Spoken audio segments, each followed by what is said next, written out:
Interestingly enough, it seems as though we haven't learned anything from our past. Fast forward to the 19th and 20th century, and we see the same cash creation processes take place with contemporary governments. Heavily piggybacking off of the previous video, I will finish off my explanation on how gold failed as money. Thus, if you haven't watched the previous video, I highly recommend that you do so before watching this one.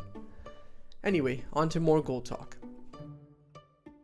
As people began accumulating more gold coins, traveling around with coins in their pockets was obviously risky.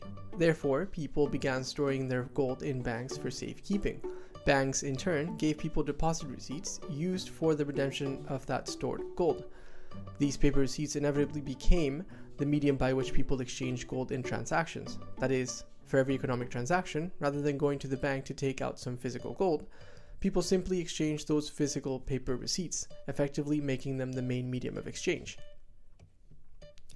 What's more, with the invention of long-distance transportation and communication technologies, such as the train and the telegraph, it became a lot easier for people's banks across different cities and countries to communicate with one another on people's transactions.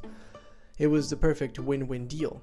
People could travel long distances without carrying their physical gold, and banks rarely incurred the cost of physically moving gold around because they could simply communicate with one another and then debit and credit clients' accounts.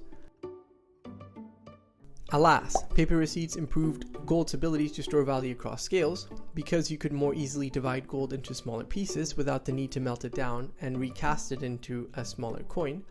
And most importantly, across space, because you could now move gold from one country to another without incurring the high expenses and risks associated with such a task. However, these paper receipts, or IOUs, were only possible through the centralization of gold in banks, which came at the cost of gold's ability to store value across time.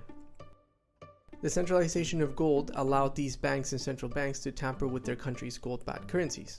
Once people moved to this gold standard, that is, paper money backed by gold, they seldom redeemed the gold they were entitled to from their banks, as it was easier to just transact in paper receipts. Thus, most of the time, gold simply stood there collecting dust. Banks and central banks realized that they could increase the amount of IOUs in circulation without actually increasing their stored gold. In other words, the paper money circulating in the economy was not all backed by physical gold.